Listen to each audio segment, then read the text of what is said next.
Hello বন্ধুরা, পম্পার kitchen and Bangla ব্লগে আপনাদের সবাইকে স্বাগতম। আজ আমি নিয়ে এসেছি পটল আলুর অসাধারণ একটি রেসিপি।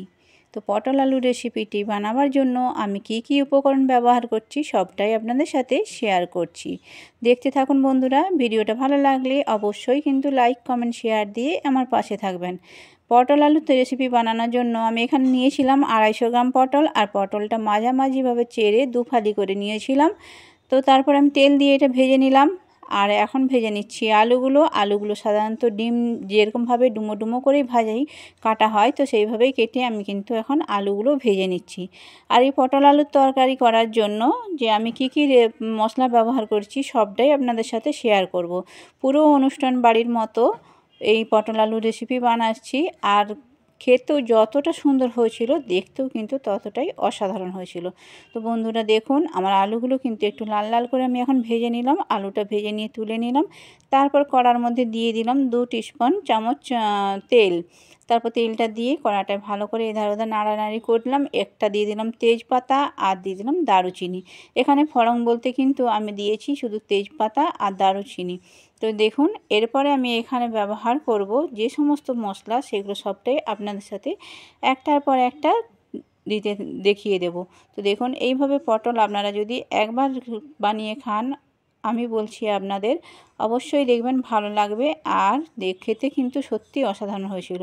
তো দেখতে পেলেন আমি এখানে দিয়ে দিলাম একটা গোটা শুকনো লঙ্কা, আর আমি টমেটোকে কুচিয়ে রেখেছিলাম। আপনারা চাইলে কিন্তু এই টমেটোটা মিক্সিতে ব্লেন্ড করেও দিতে পারেন। তো আমি এখানে দিয়েছিলাম, এখানে আদা আর কাঁচা লঙ্কা পেস্ট করেছিলাম, তো আদা আর কাঁচা লঙ্কা সেটা দিয়ে দিলাম। আর এখানে মশলা বলতে ইউজ করব একটুখানি পেঁয়াজ আর রসুনের বাটা। তো সবটা দিয়েই কিন্তু আমি এখন এই মশলাটা ভালো করে, খুব অল্প পরিমাণে মশলাটা দিয়েছি। পেঁয়াজ রসুনের বাটাটাও কিন্তু খুবই অল্প পরিমাণে দিয়েছি। তো সবটা দিয়ে আমি এটাকে এখন ভালো করে ফ্রাই করে নেব। আর মশলাটা যতক্ষণ না তেল ছাড়ছে ততক্ষণ পর্যন্ত কিন্তু আমি এই মশলাটা ভালো করে কষিয়ে নেব।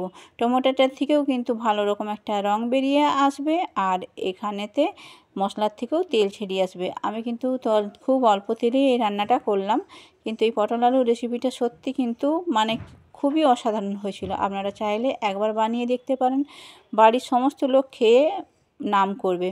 তো দেখুন, আমি এখানে দিয়ে দিলাম অল্প পরিমাণে হলুদ কালার করার জন্য, আর দিয়ে দেবো এখানে কিছুটা কাশ্মীরি লঙ্কার গুঁড়ো। তো কাশ্মীরি লঙ্কার গুঁড়োটা কিন্তু আপনারা যেরকম কালার লাগবে, যতটা পরিমাণে তরকারি, তো সেইভাবেই কিন্তু আপনারা ইউজ করবেন। আমি এখানে কাশ্মীরি লঙ্কার গুঁড়োটা কিন্তু জল দিয়ে ভিজিয়ে বাটির মধ্যে দিয়েছি। কারণ কি, শুকনোটা যদি এখানে ইউজ করে থাকি তাহলে কিন্তু কড়ার মধ্যে লেগে যায়। তাই যে কোনো শুকনো মশলা আমি একটু জল দিয়ে বাটির মধ্যে ভিজিয়ে তারপরে কিন্তু এখানে ইউজ করি। তো আমি মশলাটা দেখুন আস্তে আস্তে করে কিন্তু সিম গ্যাসেতেই মশলাটা এখন কষিয়ে নিচ্ছি। আর কষিয়ে নেওয়ার পরে যে এখান থেকে তেল ছেড়ে যাবে, তখন কিন্তু আমি এখানে দিয়ে দেব পটল আর আলু যে ভেজে রেখেছিলাম, তো সেইটা এর মধ্যে দিয়ে দেবো। কিন্তু তার আগে আরও একটা উপকরণ ব্যবহার করব, সেটা কি আপনাদেরকে শেয়ার করছি। এখানে আমি দিয়েছি কিছুটা পরিমাণে টক দই। টক দইটা কিন্তু আপনারা চাইলে আগে ফাটিয়ে রাখবেন, আর আমি এখানে ফাটিয়ে রেখেছিলাম না, তার জন্য একটু দেখতে পাচ্ছেন গুটি গুটি হয়ে গেছে। তো আপনারা যদি পারেন তো এটা কিন্তু আগে থেকে ফাটিয়ে রাখবেন। তো এরকম সুন্দর সুন্দর রেসিপি পেতে আমার চ্যানেলটা অবশ্যই সাবস্ক্রাইব করে রাখবেন। নতুন বন্ধুরা আপনারা কিন্তু চ্যানেলটা সাবস্ক্রাইব করে নোটিফিকেশানটা অন করে রাখবেন, যাতে আমি ভিডিও দিলেই আপনাদের কাছে পৌঁছে যায়। তো দেখুন, আমি কিন্তু দইটা দিয়ে ভালো করে গ্যাসটা কমিয়ে কিন্তু সম্পূর্ণভাবে মশলাটা কষিয়ে নিচ্ছি নাড়াচাড়া করে। আর এখানে দইটা দেওয়ার পরে কিন্তু একটু গ্যাসটা সিম রাখতে হবে, নচেত কিন্তু মশলাটা আমাদের পুড়িয়ে যাবে। সেই জন্য আমি কিন্তু আস্তে আস্তে, দেখুন আমার কিন্তু খুব সুন্দরভাবে একটা তেল ছেড়ে দিচ্ছে, দেখতেই পাচ্ছেন। আর মশলার কালারটাও কিন্তু অসাধারণ হয়েছে। মশলাটা থেকে কিন্তু এখন সুন্দরভাবে একটা তেল ছেড়েছে। তো আমার যখন মশলাটা প্রায় কষাই হয়ে গেছে, আর এইভাবে কষে তারপরে কিন্তু ভালোভাবে কষিয়ে তারপরেই আমি এখানে পটল আলুটা ইউজ করব। কারণ মশলাটা যদি না ঠিকঠাক মতো কষায় তাহলে কিন্তু এখানে গন্ধ ছাড়বে, একটু হালকা গন্ধ ছাড়বে। তো এরকম হালকা গন্ধ ছাড়লে হবে না, আমাদের ভালো করে মশলাটা কষিয়ে নেব। দেখুন একটা কি সুন্দর লাল লাল কালার চলে এসেছে, মশলাটা আমার সুন্দরভাবে কষানো হয়ে গেছে। তো চলুন বন্ধুরা, এবার আমি এখানে ইউজ করব এখন যে পটল আলু ভেজে রেখেছিলাম আলাদা করে, সেটা আমি এখন এখানে দিয়ে দিচ্ছি। পটল আলুটা দিয়ে ভালো করে এখানে কষিয়ে নেব আবারও একবার। আর পরিমাণ মতো এখানে কিন্তু নুন ইউজ করতে হবে। আপনারা চাইলে যে যেমন মানে সবজিটা নেবেন সেইভাবেই কিন্তু এখানে নুনটা ইউজ করবেন। তো দেখুন আমার পটল আলুটা কিন্তু ভালো করে একটু কষিয়ে নিচ্ছি। আর হ্যাঁ, কেউ কেউ এখানে কিন্তু কাজু বাদামও ইউজ করতে পারেন, কোনো সমস্যা নেই। তো আমি এখানে কাজু দিইনি, কারণ পেঁয়াজ রসুন থাকলে পরে সেখানে আর কাজুর কোনো প্রয়োজন হয় না। তো আমি এখানে পেঁয়াজ রসুন ইউজ করেছি বলে এখানে কিন্তু কাজু দিলাম না। তো পটল আলুর তরকারিতে যেভাবে আমি দই ইউজ করলাম, আপনারা চাইলে কিন্তু একবার এইভাবে দই ইউজ করে দেখতে পারেন। এই টক দই কিন্তু এই রেসিপিটার জন্য খুবই উপকারী। দেখুন কতটা সুন্দর হয়ে গেছে। আর আমি তো কথা বলতে বলতে আপনাদের বললাম যে লবণ দিয়েছি। এরপর আমি এখানে দিয়ে দেবো গরম জল।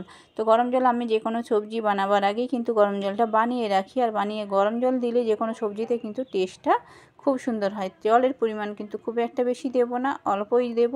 তো এটা এখন 5 মিনিট আমি এটাকে ঢাকা দিয়ে দেবো, কারণ জলটা দিয়ে ভালো করে আমি এখানে নাড়াচাড়া করে নিচ্ছি। আর নাড়াচাড়া করে দেওয়ার পরে আমি এটা ঢাকা দিয়ে রাখবো। ঢাকা দিয়ে 5 মিনিট বাদে বন্ধুরা আসছি।